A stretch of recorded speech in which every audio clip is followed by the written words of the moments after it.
A very warm welcome to you from Equa Marketing. This presentation is brought to you by Equa.com, a leader in digital marketing. Hello everyone, and welcome to an amazing episode of the Growing Plastic Surgeon podcast show. Today I have Dr. Jim Dahle with me. He's the founder of WhiteCoatInvestor.com, and he's also an emergency doctor. Hello, doctor. Welcome. I'm so glad to have you today. Thank you. Why don't you tell me a little bit about yourself so our audience gets to know you, and also kind of how you got into this idea of helping other doctors like yourself learn more about money and how to make the most of money? Sure. I grew up in Alaska, went away to Utah for my undergraduate and medical school work. While I was there, I really didn't have any great interest in business or personal finance or investing. Wasn't away until I went away to my emergency medicine residency in Arizona that I really started developing an interest in it. And the reason why is because at that point in my life, I felt like I'd been ripped off by just about every type of financial professional there was. Insurance agents, financial advisors, realtors, appraisers, even a recruiter.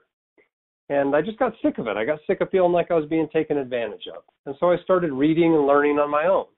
Websites, blogs, forums. I lived next to a used bookstore and just started picking up financial books and reading them. You know, they're not the most interesting reading sometimes, but I was learning and realized that, while a lot of the books were terrible, several of them were very good and very helpful. And after a while, I not only realized this stuff wasn't that hard to learn, but that nobody was teaching it to doctors. Nobody was getting it in medical school or residency. And so I found myself doing a lot more teaching than I was learning after a while. And honestly, I got sick of typing the same thing over and over again into internet forums. And so I started the website so that I could just post a link to it. And that was started in May 2011. And since then, the site has grown into the most widely read, physician-specific personal finance and investing website in the world. We've expanded the what we call the empire since then. Now I have a podcast, and there's a book, and there's a YouTube channel, and Facebook page, and Twitter feed, and every way that we can try to get this message into the hands of more doctors. But mostly the point of it is to help doctors get a fair shake on Wall Street so they're not getting ripped off over and over again like I was throughout their career. I can totally relate to that. I mean, I haven't used a personal, financial planner or whatever for a long time because I felt they're making money off of your money, and why should they? We work hard for our money. Why should we just give it to somebody else to make money off of you and not take any risk? I mean, if you win, they win, but if you lose, you lose. That kind of doesn't. No, that's exactly right. You're taking all the risk, and it's as one of my financial advisor friends likes to say, asset under management fees are the best passive income there is. Because right. It's continually going up, and you're doing the same amount of work going forward. And so it's not that every doctor shouldn't use a financial advisor or that there aren't any good financial advisors out there, but simply that a little bit of financial literacy goes a very long way when you combine it with a physician income. Absolutely. Let's go back to the basics, right? Of course, eventually, all of us, especially the doctors who spend so much time going to medical school and piling up this huge student debt, and then again, piling up more debt to buy a practice or get into a practice and then work really, really hard. We all want the same thing, which is, we want to have a good life for our family. We want to have, the time to enjoy that life. And we want to, take care of our kids and perhaps our retirement. And we want to be safe. So we are not asking, especially doctors are not asking for much. They're asking for pretty much, the basics. That's exactly right. The phrase I use in my book, also titled the same as the website, is the good life. And that's what doctors want. They want the good life. It's basically the ability to practice they want to, the way they want to, take care of their family, pay off their debts, and maybe have a few luxuries along the way. Very few of us went into medicine hoping to get rich or wealthy. That wasn't really our motivation. And for most of us, it really still isn't. But at the same time, we're working very hard, and we expect to, at least be paid fairly for the work we're doing. And so I think part of that is taking care of the money that you are paid such that it grows as it should, and can eventually provide you a comfortable retirement. Absolutely, and I think that's an excellent point. Like I personally know a lot of doctors. They work super hard and they don't really have much to show for. I mean, they are in minus half a million, minus a million, and they're already like in their mid 40s, and I mean they're not even above the water, so to speak. They're underwater. So that's exactly right. Most doctors start their careers with a negative net worth, and it might only be minus 200,000, but these days it might also be minus 500 or 600,000. Right. So step one is to get out of that underwater situation and hopefully start bringing your head up, and then hopefully be in a situation where even if you do have debt, it's like an investment debt as opposed to an expense debt. What I mean is, it's you have income to pay for that debt, not really you working to pay for that debt. That's right. So definitely the first thing you do is you try to get your net worth back to broke. I mean, most docs are much worse than worthless. Right. The bum on the corner living under the bridge, he's got a net worth of zero, whereas right. The doctor's got a net worth of minus $300,000. He's much worse than broke. Right. Exactly, and he works like crazy. The network, the guy and the bum doesn't do anything, and he's still in a better situation than the doctor who spent so many years and even now continues to work, crazy hours and takes on crazy, risks, in the profession with all the liability and stuff like that, and then, even the team that they have to support.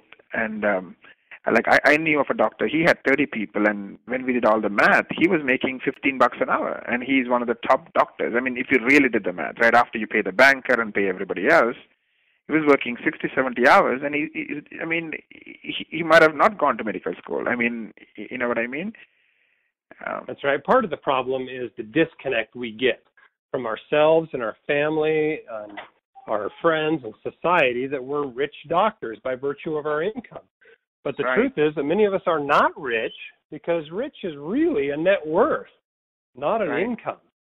And so if you're still worse than broke, you can't be living like you're a millionaire because you simply aren't.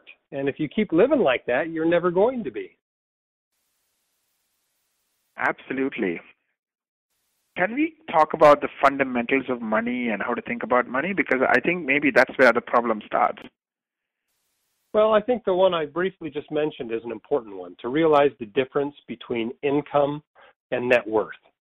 A doctor who's making $400,000 a year and spending $400,000 a year is really in no different of a financial situation than somebody making $50,000 a year and spending $50,000 a year.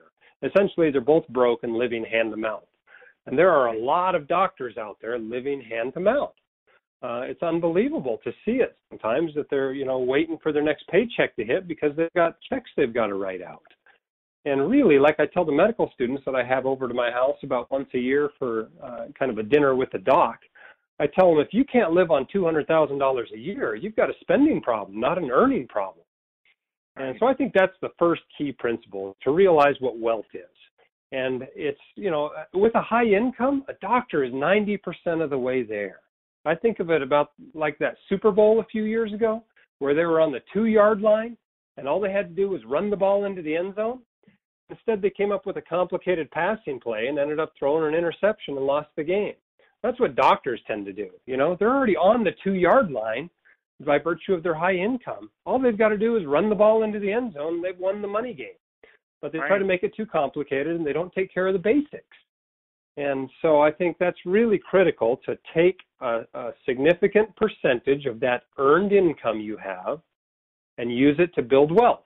That might be paying down your debt. That might be saving up for something like a down payment on a house.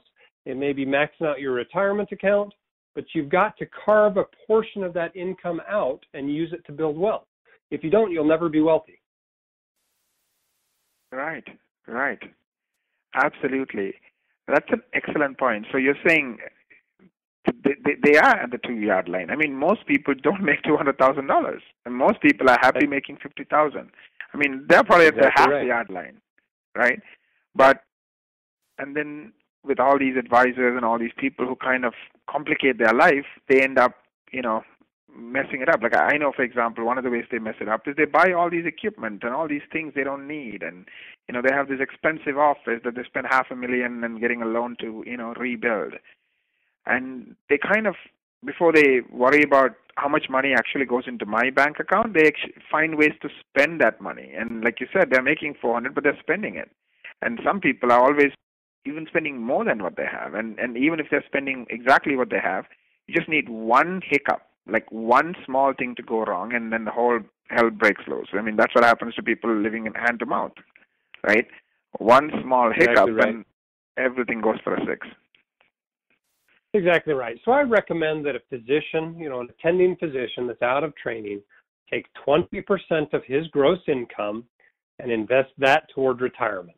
Now, if he wants to save for his kids' college or some other short-term need, like another car or something like that, that's in addition to that 20%. But really, just the exercise of calculating your savings rate, how much you save in a given year, divided by your gross income, is incredibly helpful. A lot of people find out that their number's only 5%, for instance, and that's just not going to cut it. It's not enough money going in and building wealth. You've got to get that up into the 15 to 20% range, or you're just not going to get to where you want to be before retirement. And if you're looking for an early retirement, you want to retire at 50 or something like that, the percentage is going to have to be higher than 20%. Right. So if somebody's, let's say, have kids, let's say 3 kids, and they're like, let's say, early 30s, and how much do you think they should save of their gross income? You mean for what goal? For retirement or for those children's college? Both, retirement and college. Well, I mean, for retirement, it's 20%. 20% of their gross. So if they're making $200,000 a year, they need to be putting $40,000 a year toward retirement. They want those kids to go to college and actually want to help pay for it. That saving needs to be done in addition to that. Now, some people want to send their kids to a really, expensive private school and pay for the whole thing themselves. Those people are going to have to save quite a bit of income toward college as well. Other people might live in a state with relatively inexpensive and high-quality state schools and plan to have their kids, be responsible for part of the cost of that. They don't have to save nearly as much for college. And so it just depends as far as the college goes to what your goals are. But when it comes to retirement, the number's pretty fixed. You've got to get yourself into that 15 to 20% range of your gross income going toward retirement, or you're just going to find yourself in a place you don't want to be down the road. Right. And how do you do that? I guess one is to cut expenses. Well, the ideal way, and this is what I recommend, particularly when I speak to residents, is that you grow into your income very slowly. The 4 most important words in the talks that I give to residents and attendings are live like a resident. And what I mean by that is when you come out of residency, you continue living the same lifestyle that you lived as a resident. So you make $50,000 these days as a resident. If you continue living on $50,000, and meanwhile you're making $200,000, $250,000, $300,000 a year, there's a lot of money there between, the difference between your gross income and your lifestyle that will allow you to build wealth very quickly. If you've got $200,000 or $300,000 or $400,000 worth of loans, and you're throwing $150,000 a year at them, they go away very quickly. Right. It's the same way with building wealth and maxing out your retirement accounts and investing.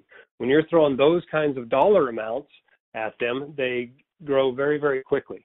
And so that's what I recommend people do for 2 to 5 years out of residency. Now, they can increase their lifestyle a little bit. I think, even if you give yourself a 50% raise, that would be huge in corporate America.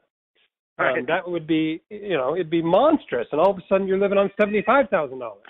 But there's still a huge difference between $75,000 and $250,000 that you can build a lot of wealth with very quickly. Exactly. I was just talking to a client of mine. We do marketing, and he's a dentist. He's around 40 years old. And, he literally told me that he is in a position where even if he doesn't work a day again, let's say he gets hit by a car, his family is okay because not only has he paid off all his loans, he has been buying up real estate. Every year, he takes the extra money and buys a property. now his real estate income is big enough where even if he doesn't work a day, he's okay. Of course, he wants to work, but now he's starting to choose to work, right? So he's now being picky. He's trying to think about, what am I going to do that's going to make me happy? He's not forced to work. So it changes the game. It's a totally different mindset when you start asking yourself, what do I want to do with the rest of my life, rather than having to go to work to make your student loan payment, make your mortgage payment, and make your disability insurance payment, and to make your car payment. And all of a sudden you find that you're working 90% of the month just to make your payments and pay the tax man. Yeah, it's almost like a terrible feeling, and a lot of doctors are there. Yeah, it's like servitude, right? It's like you're kind of working for the banker or whoever else. That's right. That's exactly right. You're an indentured servant. And so it's wonderful to get to a position where you're financially independent, whether you're investing in, stocks and bonds and mutual funds or real estate, whatever it might be. But it's a wonderful place to get to where those investments are now enough to support your lifestyle without you having to do any work that you don't want to do. Right. Now, let's say you wake up. I mean, of course, if you're a student, that advice makes a ton of sense, right? Live like a resident, right? Perfect advice. I mean, that's an amazing, piece of advice. And then after 2 or 3 years, give yourself a 50% raise. So instead of living, on 50,000, live on 75. That's an amazing advice. So don't buy that expensive house. Don't buy that, expensive car, and add up all your bank payments, right? So watch every penny. But what if you wake up one day and you're kind of, making 200 but spending 200? What do you think has to happen? Is it cold turkey? Unfortunately, that's a much more difficult situation. It's psychologically hard for us to cut back on our spending. It's difficult. It hurts. It's painful. Much more painful than the joy you got from increasing your spending, especially if you did it all at once, like most doctors coming out of residency.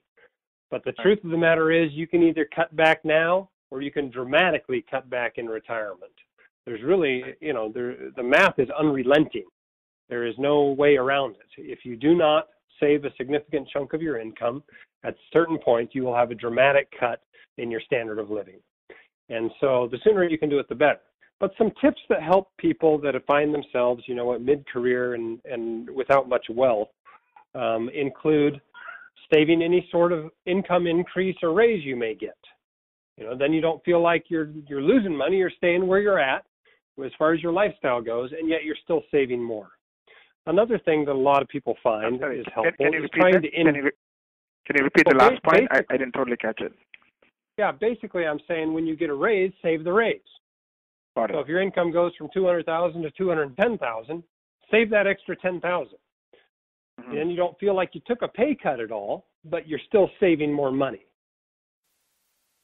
Right. Another thing that some people find helpful is to increase their savings rate by 1% a year.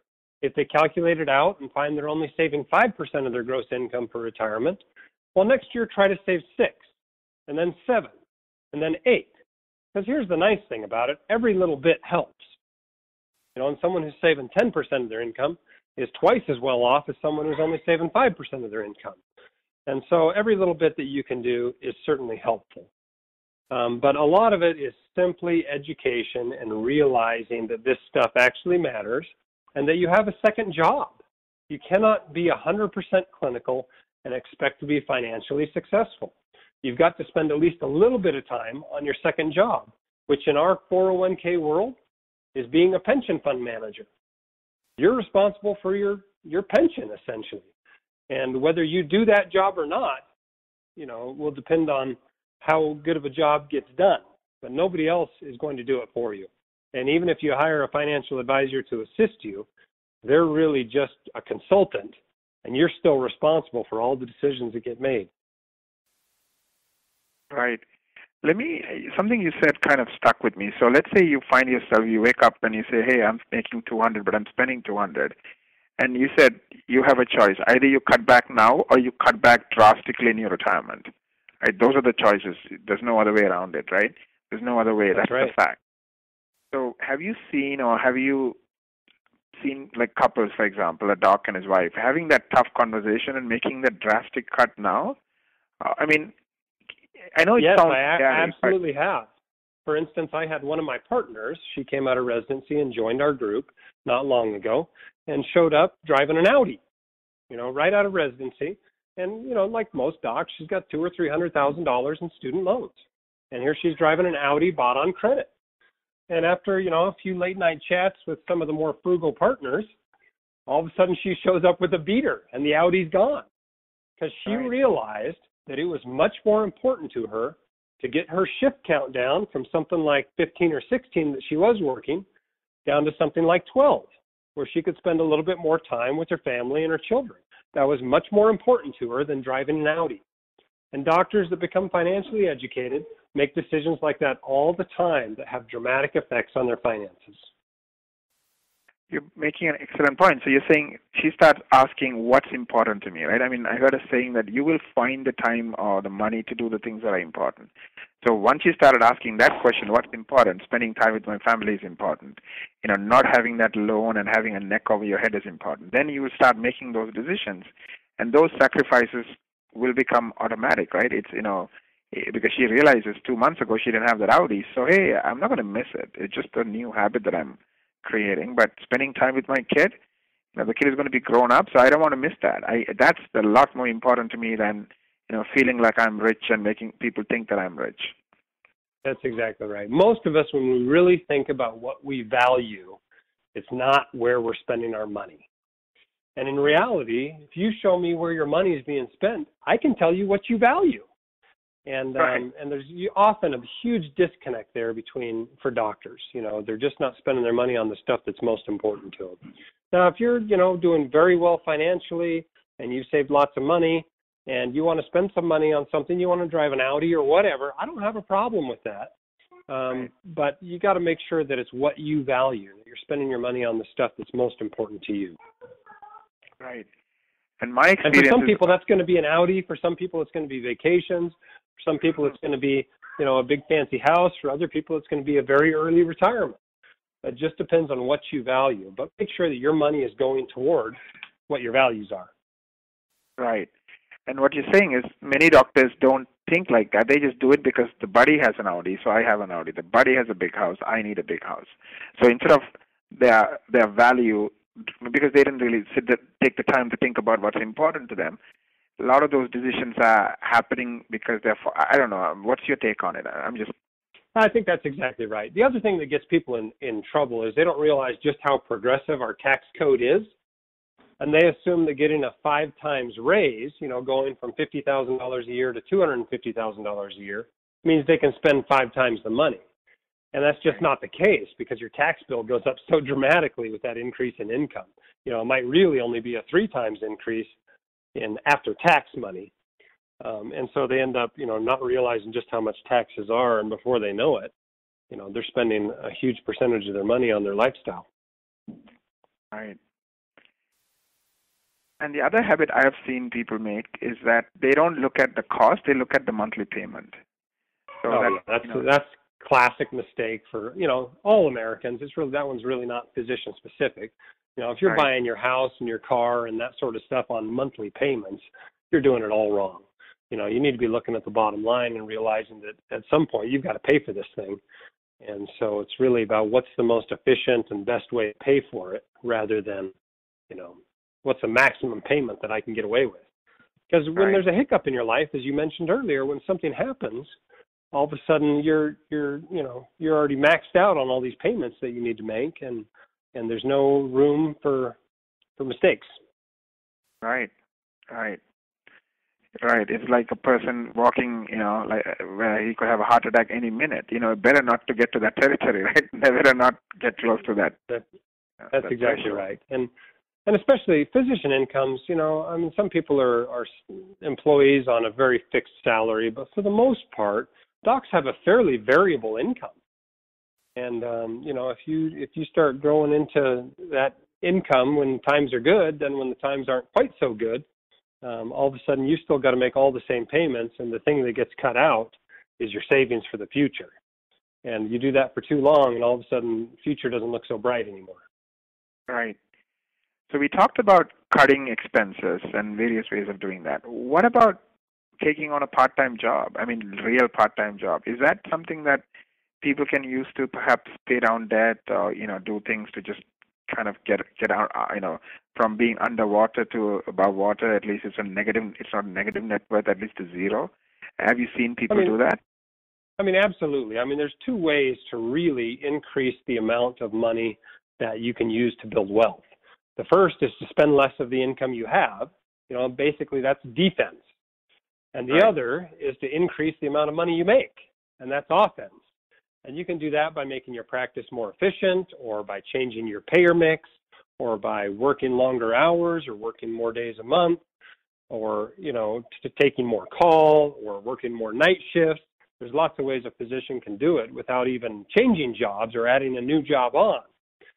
But obviously, if you also have some sort of a side hustle, whatever that might be, whether it's book writing or speaking or consulting or, running a website like I do, obviously that can make a huge difference as well, particularly if it turns out you're very good at it. And if nothing else, a lot of times it makes you appreciate what your main job is. You realize, I really do love medicine. I really do like doing that. And I realize that I'm being paid pretty well for the work I'm doing compared to how hard it is to hustle and make money doing something else. So for sure, it's good to do both offense and defense. And sometimes it's easier to just earn more money. And at other times, it's easier to cut spending. So whichever one seems to be the best way to go, that's what I'd recommend be done. Right.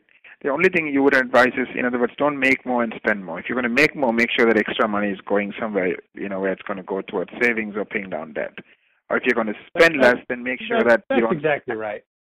Right. The truth is, most of us aren't going to be any happier by driving a slightly nicer car or having a slightly bigger home or spending a little bit more on vacation. It's really not going to make us much happier. When you really look at the happiness literature, those aren't the things that make us happy. And so if we concentrate on that and focus on what's actually adding joy to my life, then we typically make the right financial decisions. Right. So step one, from what I'm hearing, is get out of debt.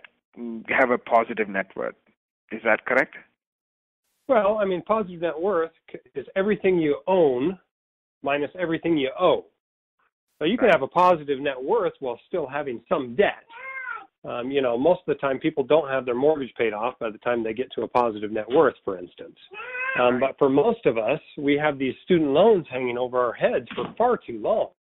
The way I look at it is, if you had gone into the military, your loans, even though they're time loans rather than money loans, would be paid off in 4 years. So if you can't pay off your student loans in less than 4 years, you would have been better off in the military.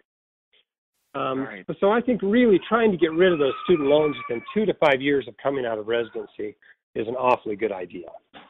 But so a lot of these other debts that we take on are just stupid. We should never have them in the first place. Credit card debts, cards aren't for borrowing money. They're for convenience, ordering something from Amazon or booking an airline flight. They're not actually designed for borrowing money. If you're carrying a balance on your credit cards, you need to cut the things up. You've shown that you can't be trusted with them, basically. Same thing with a car loan, right? Look at what a physician makes in a given month. He might make $15,000, $20,000, $25,000 in a month. You can buy a decent used car for $10,000. Right. You shouldn't have to save up more than a couple of months for a pretty decent car. So there's really no reason for docs to be buying cars on credit. I don't care if they're getting it at 2%. It's just a bad habit to have picked up early in your career. So when I need a car, if I have $2,000, I buy a $2,000 car. If I have $10,000, I buy a $10,000 car. If I have $50,000, I might buy a $50,000 car. But I don't borrow to buy a car, because that just slows down your wealth building process. It causes you to have bad habits. There's this idea out there that if I borrow at 2% and I invest at 10%, I'm going to come out ahead. And there's no doubt that the math works. The math works on that. But the problem is that we're people, and we don't actually do that. We don't actually invest the money. We just borrow to buy whatever we want at 2%, and then we spend the money on something else. So I think we really got to be honest with how we're using debt. And as a general rule, paying off debt is going to make us wealthier, simply because, of the behavioral implications of doing so. Right. You're saying, I'm just trying to think out loud. So let's say you want that expensive kitchen, for 100,000, pay cash for it. If you don't have cash, don't do it. You want an expensive car? That's exactly right. It's surprisingly easy to tell whether you can afford something or not. You look at the price of what you want to buy, and then you look at your bank account. Right. And that's really it. Instead of trying to figure out some complicated way to pay for it, just wait until you've saved up the money and then buy it.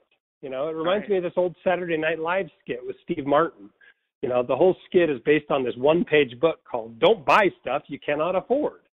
And that's literally the message of the entire skit, is that you don't buy something until you have the money. But it's like a revelation to a lot of Americans out there, especially doctors. Right.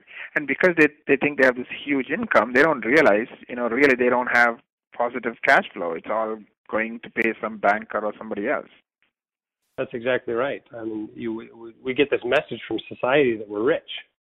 And the truth is, we're not rich in the early part of our career. And if we don't manage that income well, we may never be rich. It's like the NFL player. Many NFL players end up broke. Technically they're supposed to be filthy rich because they make millions, right? But by the time they retire, they have nothing. Right. It's actually very common. They've implemented some financial planning programs for new NFL players, because the average NFL player is only in the league for 3 years and only making $600,000 a year. And while that sounds like a lot of money, by the time you've paid the taxes on it, the total might only be $1 million, and it's tough to live on $1 million for the entire rest of your life. Right. But they spend like they're making $600 every year, and they buy these cars and the houses, and and a lot of times by the time they retire, not only are they not rich, they probably have a negative net worth. Probably all these debts they have. That's exactly right. Doctors actually have a lot in common with athletes and performers, in that their income is based on some special talent or skill they have, rather than their business acumen. By the time a small business owner gets an income similar to a physician's, he's actually pretty savvy when it comes to money and finances and business. And so he knows how to manage that money because he's had a lot of practice on the way there. But a physician coming out of residency just has that income dumped into his lap, just like an NFL player coming out of college, and really hasn't yet acquired the skills necessary to manage that money well. And if he doesn't learn them fast, he's going to burn through a lot of years of that high income without having anything to show for it. Absolutely. So we talked about, these good habits about, getting out of debt, having a positive net worth, paying things for cash. In other words, don't buy, an expensive car or expensive kitchen unless you have the cash to pay for it. Now, let's say you are above ground, right? So let's say you have a positive, net worth. You are making a lot more than you're spending, and you have those, that extra money. Now, the next question is, what do you do with that extra money? Let's say you're paid off your student loan and, things like that, and you're not adding unnecessary expenses like all that expensive laser equipment or that expensive addition to your office. Well, that's when things start getting really fun, because every month you realize you're wealthier than you were the month before. And you're simply looking at, where to invest the money. You're looking at what kind of tax-protected and asset-protected accounts you can use to invest that money. You're looking at whether you should be investing or paying down debt. There's lots of nuance to it. But, man, if you can get the basics right and you're spending much less than you're earning, the rest of it eventually takes care of itself. But my entire website and book goes through all that stuff, as far as how you should be investing your money and whether you should be paying off a debt versus investing in a 401k or whatever it might be. All that stuff is really just icing on the cake. If you can get the basics right, the rest of it's really pretty easy. Now you have to have fun. Now you're playing offense like 100% of the time. That's exactly right. All of a sudden your debts are disappearing rapidly and your investing accounts are growing rapidly. It's just a really good place to be. And you realize, well, hey, you know what? I can have that stuff I dreamed of. I can have that good life, people shouldn't assume that I'm some kind of a monk, right? That I don't have any sort of an enjoyable life because I saved a bunch of money early on in my career. I've got a big fancy wake boat sitting in the driveway. My wife and I both drive expensive SUVs. We vacation in Europe and Belize and places like that. We're taking all the kids to Japan this summer. We're living the good life. Right. But that delay, as we grew into our income slowly, has made all the difference in the world. And now here I am at 41, essentially financially independent, and can live whatever life I want to for the next 20 or 30 years of my career. If I don't want to go see patients, I don't have to go see patients. And that makes seeing patients so much more enjoyable when you don't have to do it. Right. Because now you're choosing to do it. So you're going to be picky on what kind of patients and where you're going to work and what you're going to do. And I mean, so you're playing, it's like you have I'm choices an emergency doc, so I can't be too picky about what kind of patients I'm going to see. I mean, I pretty much see what comes in the door. But I can certainly be picky about how many shifts I work per month and whether I work night shifts or not and what kind of a facility I work in and those kinds of questions, you know. And every doctor's got some things about his practice that he likes or doesn't like and would love to change. And if he had the financial resources to do that, you know, he would increase his overall life happiness by doing it. Right. And I think also as humans, we hate it when we have to do it. We love it when we choose to do it. Right? That's right. And like you said, even though you are, you know, helping, you know, having this website and doing stuff on it, I mean, now you appreciate being a doctor more because, hey, you realize how hard it is to make money the other way. Now you get to do something you love because you have the choice and you went to school and you're really passionate about it, but it also pays, you know, really damn well compared to every other, you know, business out there. Yeah. Well, I'm not sure it compares well to every business out there. I mean, there's certainly other ways to make money. But, you know, it's like my friend that runs a private equity fund. And he tells me at the end of the day, I'm making rich guys richer. You know, whereas you can look at people and say, you know, I helped somebody on one of the worst days of their life, or I saved that person's life. You know, and it's a little bit more gratifying to do something like that for the rest of your life when you have a choice of what you're going to do.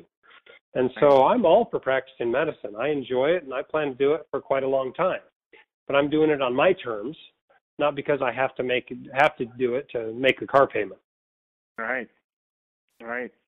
Yeah, exactly. That's amazing. And I would love to get into, you know, playing offense more. Maybe we could do a second podcast, you know, where we can talk about, you know, the different ways to play offense and different ways to think about things, you know, now that a person is debt-free. Sure. That'd be a lot of fun. And, you know, part of it is one of the biggest advantages that doctors have out there. Doctors are always looking for a tax break, right, because they pay so much in taxes. But they don't realize that probably the best tax break they have out there is their retirement accounts. You know, a retirement account is not only does it give you this huge tax break when you put the money in, but you still got the money. It's the best kind of tax break there is. And then for most physicians, after that money grows in a tax-protected way for years and years and years, when they take it out, because of the structure of our tax code, when they take it out, they're likely to pay much less in tax as a percentage than they saved when they put the money in the account. And so if you're in your peak earnings years, those tax-deferred accounts are a huge, huge blessing and ought to be used not only to protect your assets from taxes, but to protect them from creditors as well, because in most states, retirement accounts get a whole lot of asset protection. And so the general strategy is to use these tax-protected accounts that the government gives you. You know, a 401k and a profit-sharing plan and a backdoor Roth IRA and a health savings account and a 529 account for college, and then invest in low-cost, broadly diversified investments like index funds from a company like Vanguard inside those accounts. And when you cut out all those fees and all those taxes and you take a reasonable amount of risk with your investments, you find they grow much more rapidly than you thought they ever could. And before long, you realize that you too are a millionaire or a multimillionaire and can do whatever you want with the rest of your life, which is a great feeling. Right. Yeah, absolutely. And the website, you have podcasts, you have blogs, you have a book. Can you talk a little bit about the website you created to help other doctors like yourself? Sure. The website can be found at whitecoatinvestor.com. And it started out as a blog, you know, basically an updated website, updated 3 times a week. And I still have new blog posts going up 3 times a week. But the real value there is in the 1,000 older posts that have already been written. I mean, if you are a physician or other high-income professional and you have a financial question, I can almost guarantee I've answered that question in one of those blog posts. And so a quick search on the site will more often than not find you the exact answer to the question you're looking for. In addition to the blog, the site also has a forum where you can ask questions to a lot of knowledgeable docs who have been there and done that. These are docs that have a really great handle on finances, and they can answer your questions in a way that I simply can't get to everybody that's asking me questions. And so I also have a monthly newsletter. All it costs is your email address, and it shows up in your email box once a month with links to the best physician-specific financial stuff on the internet that's out there. Of course, if you prefer to learn from, something like a podcast, which you probably do if you're listening to this one, I also have a podcast. Just search White Coat Investor on, whatever your favorite podcast provider is, whether it's iTunes or whoever else, and you can get this information during your commute. And there's also, we're just getting started with a YouTube channel, and we'll probably have a conference getting started next winter. And so there's lots of different ways to learn this material. But the point is, however you learn best or however you prefer to learn, and if it's a book, you can buy the book on Amazon. There's a Kindle version. There's even an audiobook version. But however you like to learn, I'm trying to get this information to you as best I can. That's amazing. How many doctors do you think visit your website, or is that hard to know for sure? It's actually not that hard to know. It's a little hard to know whether they're doctors or not, but I know exactly how many people are coming. We get about 700,000 page views or hits on the website per month. And so, there's about 1 million doctors in the country, between physicians and dentists.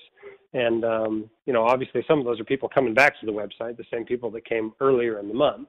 But it looks like something like 130,000 unique individuals come to the website in any given month. So we're certainly making some progress, but there's obviously lots of docs out there we haven't reached yet, and we're trying to get to them as fast as we can. Right. That's amazing. This is amazing. So you got so much out of it, right? You became wiser when it comes to your money. Obviously it helped me a lot to research this stuff and, and to be able to share it with others. There's obviously some topics that don't apply to me that my readers are very interested in. For example, dealing with their student loans, the federal income-driven repayment programs. I never really dealt with, but my readers are very interested in them. And so I've done a lot of research on that and tried to guide them through those processes as well. Right. This is amazing, Doctor. I enjoyed myself today. It's a wonderful, 45 minutes talking to you today. And anybody who's interested, please visit whitecoatinvestor.com. And is there a way for them to get a hold of you? Is it through the forums, or how do you engage? You can always email me. My email address is editor@whitecoatinvestor.com. But I try to respond to as much as I can on the forum or comments left on the blog. I'm relatively easy to contact. It often takes me a few days to get back to you. People with individual questions, I try to answer them as much as I can and guide them toward what they're looking for, whether it's, a blog post or whether it's some sort of a, student loan refinancing company or mortgage company or financial advisor or an insurance agent. Whatever they're looking for at the time, I try to be as helpful as I can. And can you spell your email out? I didn't catch that. Sure. editor@whitecoatinvestor.com. Perfect. Thank you, Doctor. This is an amazing time, and I loved it, and I'm sure the listeners would love it too. Thank you for listening to a wonderful episode of the Growing Plastic Surgeon podcast show.